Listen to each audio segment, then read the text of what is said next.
Hello guys, welcome to Exito point. आज जो हम चैप्टर कवर करने वाले हैं वो है हमारा ज्योग्राफी का सेकंड चैप्टर और आज हम इस चैप्टर में पढ़ेंगे ग्लोब के बारे में, लैटिट्यूड्स के और लॉन्गिट्यूड्स के बारे में। ये चैप्टर काफी इंपॉर्टेंट है आपके एग्जाम के पॉइंट ऑफ व्यू से। इस चैप्टर से रिलेटेड काफी क्वेश्चंस पूछे भी जाते हैं। हमने प्रीवियस चैप्टर में पढ़ चुका है कि हमारा जो प्लेनेट है वो स्फेयर नहीं था, उसकी शेप कौन सी थी? जियोड शेप का था। And it is slightly flatted at the north and south pole. आपने ये भी देखा कि हमारे जो नॉर्थ पोल और साउथ पोल होते हैं ये फ्लैटेड होते हैं, यानी मतलब गोल नहीं होते, बिल्कुल ऊपर से सीधे होते हैं, इसलिए उसकी शेप जियोड होती है। अगर हम ग्लोब की बात करें तो ये है क्या? ये एक मॉडल है, यानी एक मिनिएचर मॉडल है। अगर मैं अर्थ को छोटे किसी रूप में रिप्रेजेंट कर सकती हूँ तो वो क्या है? हमारा ग्लोब है। हम ग्लोब में सारी कंट्रीज के बारे में पढ़ते हैं, कॉन्टिनेंट्स के बारे में पढ़ते हैं। ग्लोब में बी वेरिंग इन साइज, यानी आप इसको बड़ा भी देख सकते हो, छोटा करके भी देख सकते हो। कहीं पे आपको बड़े ग्लोब मिलेंगे, कहीं पे बड़े मिलेंगे। एंड ऐसे भी ग्लोब होते हैं जिनको आप आसानी से अपने साथ कैरी नहीं कर सकते। मतलब ये इतने बड़े होते हैं, जैसे आपने किसी ऑफिस में भी रखे हुए देखे होंगे जो बहुत बड़े से होते हैं, आप पॉकेट में इसको कैरी नहीं कर सकते, बैलून जैसे होते हैं ये। It is difficult to describe the location of a point. अब ग्लोब का यूज क्यों करते हैं हम अगर किसी कंट्री के बारे में बताना चाहते हैं कि हाँ हमें इंडिया को देखना है कि इंडिया कहाँ पर है, या किसी और कंट्री को देखना है, तो हम कैसे रिप्रेजेंट करेंगे कि वो है का? तो हम ग्लोब की हेल्प लेते हैं। ग्लोब हमें किस चीज में हेल्प करता है? ये हमें किसी भी कंट्री की लोकेशन को बताने में हेल्प करवाता है। अब क्वेश्चन ये है कि ये हेल्प करता कैसे है, हम इस पे कैसे चीजों को पॉइंट आउट करते हैं जिससे हमें हेल्प मिलती है।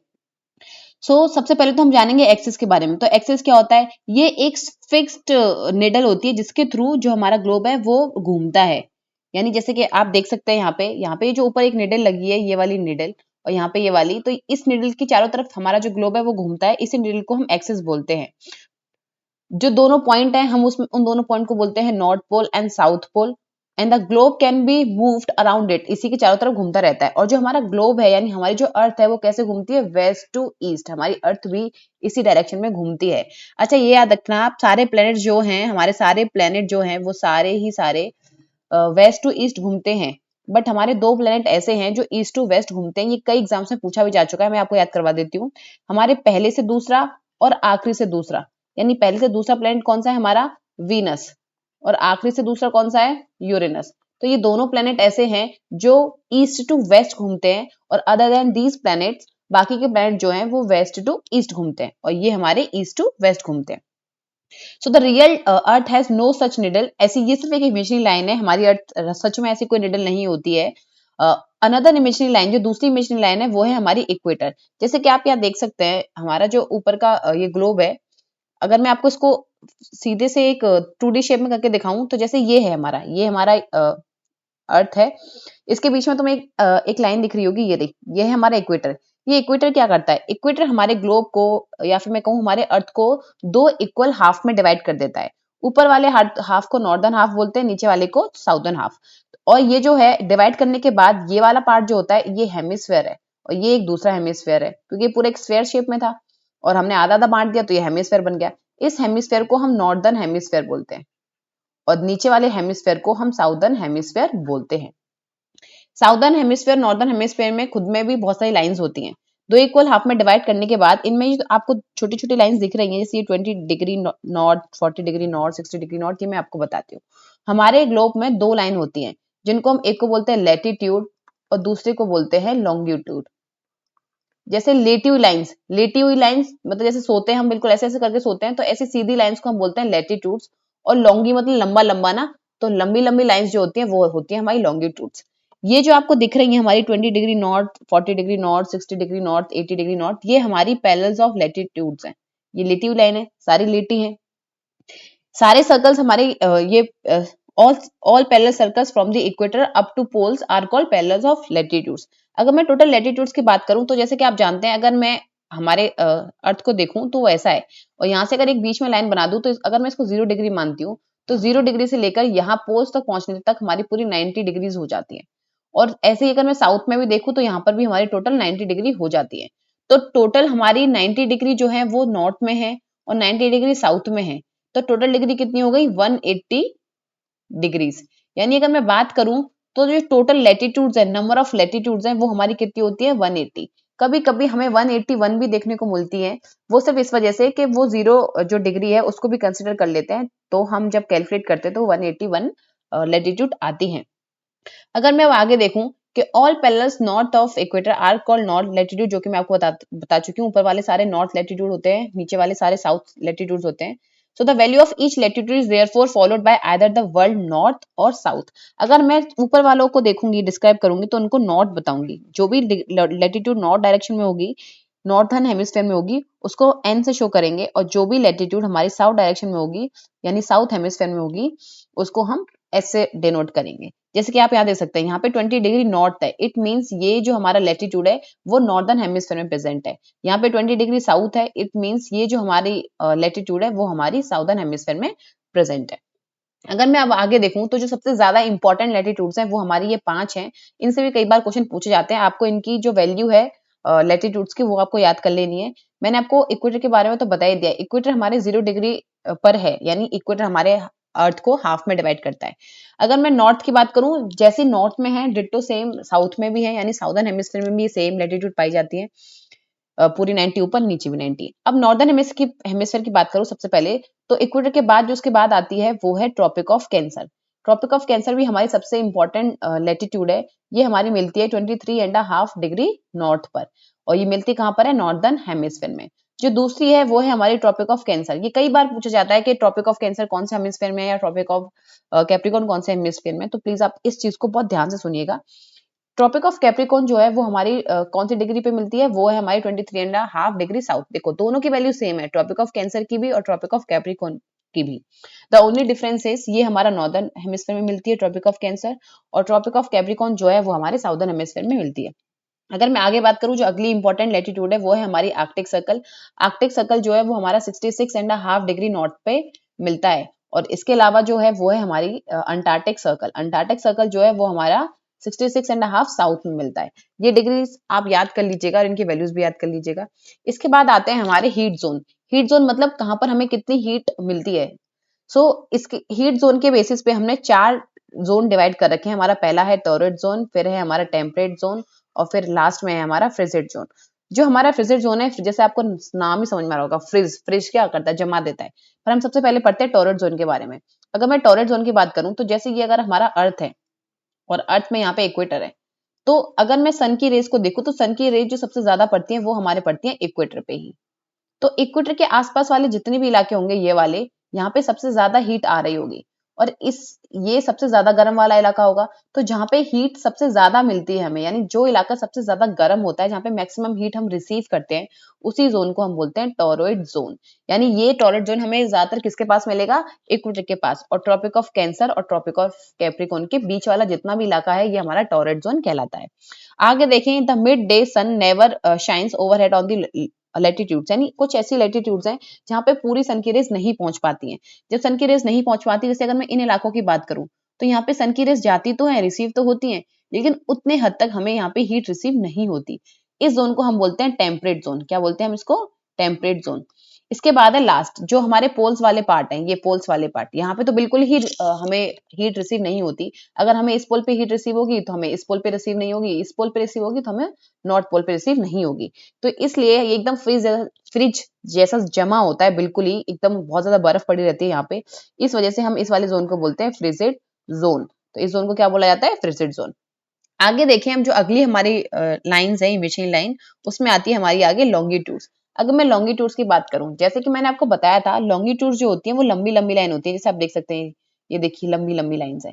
इन लंबी लंबी लाइंस को हम लॉन्गिट्यूड बोलते हैं।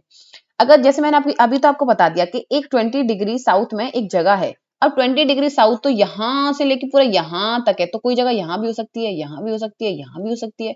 तो मैं कौन सी जगह की बात कर रही हूँ? इस 20 डिग्री साउथ की बात कर रही हूँ, या इस 20 डिग्री साउथ की बात कर रही हूँ, या इसकी बात कर रही हूँ, ये हमें पता नहीं चलेगा।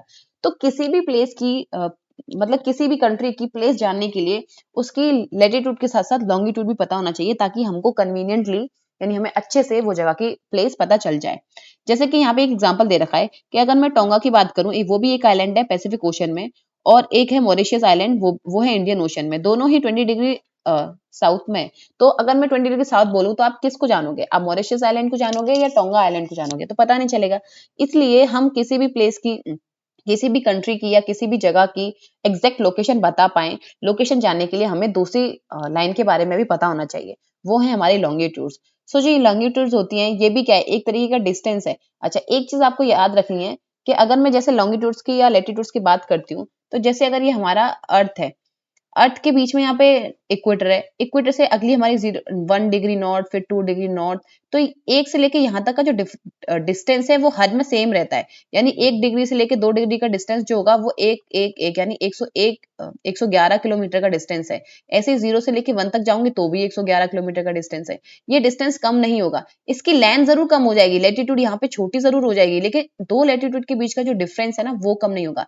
लेकिन वहीं मैं अगर लॉन्गिट्यूड की बात करती हूँ, तो लॉन्गिट्यूड का डिस्टेंस जो होता है, 2 लॉन्गिट्यूड्स के बीच में डिस्टेंस कम होता जाता है। अगर मैं यहाँ पे बात करूँ तो यहाँ पे डिस्टेंस आपको सबसे ज़्यादा मिलेगा, 111.2 समथिंग करके मिलेगा, और जैसे-जैसे आप ऐसे मूव करते जाओगे वैसे-वैसे इनका डिस्टेंस कम होता जाएगा। यानी इक्वेटर से अगर आप पोल्स की तरफ मूव कर रहे हो, जैसे एक सबसे ज़्यादा डिस्टेंस जो होता है वो इक्वेटर पे होता है, लेकिन इक्वेटर से अगर आप पोल की तरफ जाते जाओगे तो इनके बीच का जो डिस्टेंस है वो कम होता जाएगा।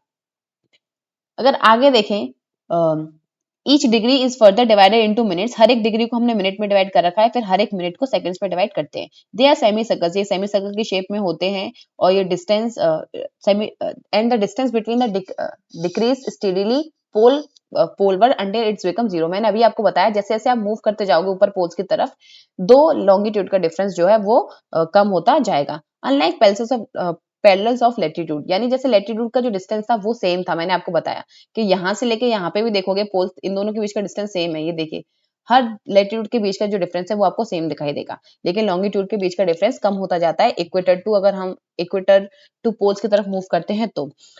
आगे देखें तो thus it was difficult to number the meridian, hence all country decided that the count should begin from the meridian। अब देखो, हम नंबर तो पता नहीं कर सकते, कहीं 1 से 2 स्टार्ट करना था ना, तो हमने जो लाइन स्टार्ट की वो है ये, यानी हमने इसको 0 डिग्री माना, 0 डिग्री लॉन्गिट्यूड माना। अब इस लॉन्गिट्यूड का नाम भी कुछ रखना था, तो इस लॉन्गिट्यूड का नाम है प्राइम मेरिडियन। तो ये है हमारी प्राइम मेरिडियन। और जैसे कि आपको पता ही है कि बहुत टाइम पहले, यानी हमारे 70s और 80s, 1900 में, 1700 में, 1800 में पूरे वर्ल्ड पे तो किसका राज चलता था? ब्रिटिशर्स का चलता था। तो उन्होंने ही ये अपनी कंट्री में से निकाली होगी। तो ये लंदन से जाती है, ये वाली लाइन, ग्रीनविच लाइन भी बोलते हैं इसको, ये लंदन से होके वो जाती है। अगर मैं इसके इस तरफ देखूँ तो इसके इस तरफ भी 180 डिग्रीज है, और इस तरफ देखूँ तो यहाँ पर भी 180 डिग्रीज है। यानी जो टोटल डिग्री है वो है हमारी 360 डिग्री। तो हमारा जो पूरा वर्ल्ड है वो 360 डिग्रीज में डिवाइडेड है, 180 ईस्ट की तरफ, 180 वेस्ट की तरफ। अब इनका काम क्या होता है? तो ये जो डिग्रीज है ये हमें हेल्प करती है किसी भी जगह, किसी भी लोकेशन का टाइम फाइंड करने में। अब आपको ये तो पता ही होगा कि अगर हमारे यहाँ 4 बज रहे हैं तो हो सकता है कहीं पे 6 बज रहे हो। जैसे कि हम पहले, मैं सोचती थी, मैं खुद भी, कि हमारे इंडिया में तो रात हो रही है, लेकिन उस जगह पे अभी सुबह क्यों हो रही है?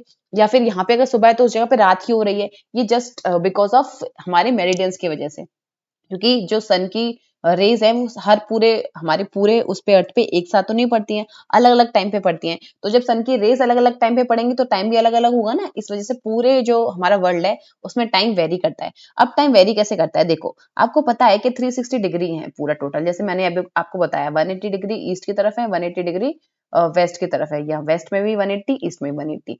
अब टोटल है वो 360 है। एक पूरे वर्ल्ड को, यानी हमारे पूरे अर्थ को चक्कर लगाने में कितने घंटे लगते हैं? 24 आवर्स।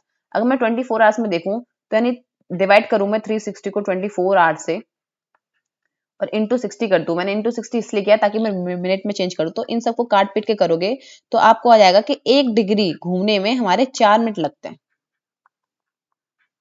कितने लगते हैं? 4 मिनट। यानी 1 डिग्री घूमेगी अगर, तो 1 डिग्री घूमने में 4 मिनट लगेंगे। तो अगर मान लो, अगर यूएसए में, और जैसे अगर मैं इंडिया का एग्जांपल लूं तो इंडिया का गुजरात में और वहां पे डिग्रियों का फर्क है, बहुत काफी डिग्री, लगभग लगभग कितने का है? 30 डिग्री का फर्क है इंडिया के गुजरात से लेकर के अरुणाचल तक। तो 30 डिग्री का फर्क है, इसका मतलब इंडिया को 1 डिग्री घूमने में तो 4 मिनट लगती है। तो अगर वो 30 डिग्री घूमेगी तो कितना लगेगा? 30 इंटू 4 करेंगे तो कितना हो गया? 120, यानी 120 मिनट लगेंगे। यानी 2 आवर का डिफरेंस हो गया टोटल। यानी अगर मैं बोलूं कि अरुणाचल प्रदेश में 2 घंटे पहले सूरज निकल जाता है, और वहीं अगर मैं गुजरात की बात करूं तो वहां पे 2 घंटे बाद निकलता है। ये किसकी वजह से निकलता है? सिर्फ और सिर्फ डिग्री की वजह से। अगर जैसे यहाँ पे पूरा वर्ल्ड का मैप दिख रहा है आपको, ये सारे अलग अलग टाइम जोन दे रखे हैं। यहाँ पे ये हमारा प्यारा भारत है, ये रहा, अगर हमें कंपेयर करूँ यहाँ से ग्रीनविच से, यानी जो हमारा प्राइम मेरिडियन है, अगर वहां से मैं कंपेयर करूँ तो हमारी इंडिया का 5.5 यानी 5 घंटे 30 मिनट हमारा जो टाइम है इंडिया का वो आगे है। अब आगे ही क्यों है, पीछे क्यों नहीं है? तो मैं आपको बता दूं, अगर मैं ग्रीनविच से इस तरफ जाती हूँ यानी वेस्टवर्ड जाती हूँ तो टाइम माइनस होता है, और अगर इसी लाइन से मैं ईस्टवर्ड जाती हूँ तो टाइम प्लस होता है। यानी अगर हम ईस्टवर्ड जाएंगे तो टाइम प्लस होगा, और अगर वेस्टवर्ड जाएंगे तो टाइम माइनस होगा। वहीं अगर मैं यूएसए को देखूं तो जैसे कि आप यहाँ देख सकते हैं, यूएसए का टाइम देखो -7 में जा रहा है, यहाँ पे -8 है, या लास्ट का देखो -10 है, यानी -10 यानी 10 घंटे पीछे चल रहा है। अब आगे देखें तो लॉन्गिट्यूड एंड टाइम, मैंने आपको बताया दोनों का टाइम से तो रिलेशन है ही, क्योंकि लॉन्गिट्यूड की हेल्प से ही हम टाइम को मेजर कर पाते हैं, यानी टाइम पता कर पाते हैं। तो अलग अलग घूमने की वजह से टाइम अलग अलग होता है। मैंने आपको बता दिया टाइम कैसे मेजर करते हैं, और ये जरूर याद रखना कि क्यों हमारा गुजरात में, यानी जो गुजरात वाला पार्ट है, यहाँ पे हमारा सन लेट राइज होता है, और जो अरुणाचल वाला पार्ट है वहां पे सन जल्दी राइज कर जाता है, क्योंकि इनके बीच में जो है वो हमारा 30 डिग्री का फर्क है, और यही 30 डिग्री की वजह से हमारे गुजरात में 2 घंटे लेट सूरज निकलता है, और वहीं अरुणाचल में 2 घंटे पहले सूरज निकल जाता है। अब ऐसा क्यों, हमने इंडिया का ना एक स्टैंडर्ड टाइम रख रखा है। इंडिया का स्टैंडर्ड टाइम क्यों रख रखा है, जैसे आप यहाँ देख सकते हैं, अगर यहाँ पे मान लो यहाँ 5 बज रहे हैं, तो अगर 2 घंटे लेट यहाँ निकल रहा है तो यहाँ पे 2 घंटे लेट बजेंगे, यानी यहाँ पे 7 बज जाएंगे तब तक। तो ऐसे तो अगर मैंने मान लो बोला कि कोई ट्रेन 5 बजे आएगी, तो इसके हिसाब से तो 5 सही है, लेकिन इसके हिसाब से तो वो 7 बज गए ना। तो ऐसे इनकन्वीनियंट से ना हो, हम लोग को इनकन्वीनियंट फील ना हो, इस वजह से इंडिया ने सोचा कि हम एक ऐसा टाइम रखेंगे सबके लिए कॉमन, जो हमारे पूरे इंडिया में सेम टाइम दिखाए। तो इस वजह से हमने सोचा कि फिर हम अपनी जो स्टैंडर्ड लाइन है वो किसको रेफरेंस करें, मतलब हमारी इंडियन स्टैंडर्ड टाइम किस मेरिडियन के हिसाब से देखें। तो वो मेरिडियन हमने डिसाइड की 82.5 डिग्री ईस्ट। आप प्लीज ईस्ट का बहुत ध्यान रखना, कहीं कभी क्वेश्चन पूछ भी लेते हैं कि हमारा इंडियन स्टैंडर्ड टाइम कौन सी मेरिडियन से डिसाइड होता है, तो ऐसे आपको ऑप्शन दे देंगे 82.5 डिग्री वेस्ट दे देंगे, और आप कंफ्यूज हो जाओगे और आपको लगेगा ये सही है और आप टिक करके आ जाओगे, लेकिन आपको वेस्ट में नहीं जाना है, आपको ईस्ट लगाना है। आपको ध्यान रखना है कि ईस्ट डायरेक्शन में है। तो हमारा जो स्टैंडर्ड टाइम देखते हैं हम, वो देखते हैं 82.5 डिग्री ईस्ट से देखते हैं। ये इलाहाबाद से होके निकलती है, एक जगह है नैनी, ये वहां से होके निकलती है, और यहीं से हमारा टाइम डिसाइड होता है। हमने यही क्यों डिसाइड किया, हमने यही इसलिए डिसाइड किया क्योंकि अगर हम इसके इस तरफ देखेंगे तो 1 घंटे का डिफरेंस है, और इसके इस तरफ देखेंगे तो भी 1 घंटे का डिफरेंस है। तो एक एक घंटे का डिफरेंस है, तो वो हमें इतना परेशान नहीं करेगा, उससे कोई ज्यादा हमें दिक्कत नहीं होगी। इस वजह से हम लोगों ने डिसाइड किया कि हम इसी को अपना स्टैंडर्ड टाइम रखेंगे। अगला जो है मैं इसमें सब करवा चुकी हूँ, ये आपको मैंने बता ही दिया है कि एक कबीर है, वो एक स्मॉल टाउन में रहता है भोपाल में। उसको ये लगता है उसका दोस्त they will be not able to sleep tonight. वो सोचते रहते हैं कि अरे वहां पे अगर रात हो रही है तो यहाँ पे दिन है, कैसे कैसे है। तो ये मैंने आपको बता दिया कि जो इंडिया का टाइम है वो ग्रीनविच से कितना आ गया है, 5 hours 30 minutes। ये कई एग्जाम से पूछा भी जा चुका है अब तक कि इंडिया का टाइम जो है वो ग्रीनविच से कितना अहेड है, तो वो आपको याद रखना है 5 hours 30 minutes है। और जो हमारी इंडिया का स्टैंडर्ड टाइम है वो कौन सी हम डिग्री से देखते हैं, ये भी आपको याद रखना है, क्योंकि ये भी कई एग्जाम से पूछा जा चुका है। 82.5 डिग्री ईस्ट। इस चैप्टर में यही था अब तक। जो भी इंपॉर्टेंट चीज़ है वो मैंने आपको सब बता दी है। और जैसे इंडिया में तो सिर्फ हम एक ही टाइम जोन है, लेकिन ऐसी बहुत सारी कंट्रीज हैं जिनमें जिनका जो एक्सटेंट है वो बहुत ज्यादा है, तो वो एक टाइम नहीं रख सकते। जैसे रशिया है, खुद रशिया के 11 स्टैंडर्ड टाइम जोन होते हैं, वो एक टाइम नहीं रख सकता है।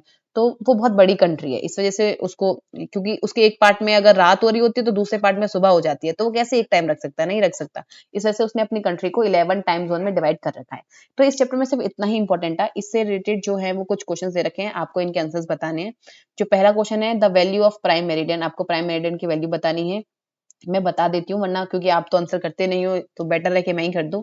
इसकी आंसर है 0 डिग्री। अगला है हमारा फ्रिजिड जोन जो है वो कहाँ पे लाई करता है, तो फ्रिजिड मतलब फ्रीज से फ्रीज जैसा जमा हुआ है, तो जमा हुआ क्या होगा, कैंसर भी नहीं होगा, इक्वेटर भी नहीं होगा। इसका आंसर हो जाएगा हमारा पोल। पोल्स पे करता है। The total number of longitudes, हमारी लॉन्गिट्यूड्स कितनी है, तो याद रखना है 180 डिग्री लैटिट्यूड्स है, लॉन्गिट्यूड्स नहीं है। इसका आंसर हो जाएगा 360 लॉन्गिट्यूड्स। अगला है हमारा Antarctic circle is located in, हमारा अंटार्कटिक सर्कल कहाँ पर है, तो मैंने आपको बताया था अर्थ के इस तरफ ये हमारा इक्वेटर है, इक्वेटर के बाद यहाँ पे ट्रॉपिक ऑफ कैंसर है, फिर है हमारा आर्कटिक सर्कल, और नीचे देखा जाए तो ट्रॉपिक ऑफ कैप्रिकॉर्न है, और फिर इसके बाद नीचे है हमारा यहाँ पे अंटार्कटिक सर्कल।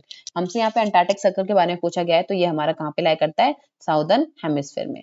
ग्रिड क्या होता है ये मैंने आपको शायद नहीं बताया, मैं आपको बता देती हूँ। जो ग्रिड होता है, जैसे ये हमारा अर्थ है, अगर अर्थ में देखो तो लैटिट्यूड्स हैं हमारी ये, और ये हमारी लॉन्गिट्यूड्स हैं। तो लॉन्गिट्यूड और लैटिट्यूड के बीच का ये जो जगह है, पूरा एरिया है, हम इसी को बोलते हैं ग्रिड। ये है हमारा ग्रिड। तो इसमें क्या होगा, parallel of longitude and meridian of latitude and parallel of latitude and meridian of longitude, इनको हम ग्रिड बोलते हैं। इस चैप्टर में बस इतना ही था। प्लीज अगर आपको वीडियो अच्छी लगी हो तो आप चैनल को लाइक कर दें और सब्सक्राइब कर दें प्लीज, और ज्यादा से ज्यादा इस वीडियो को लाइक करें। Thank you so much for watching this video.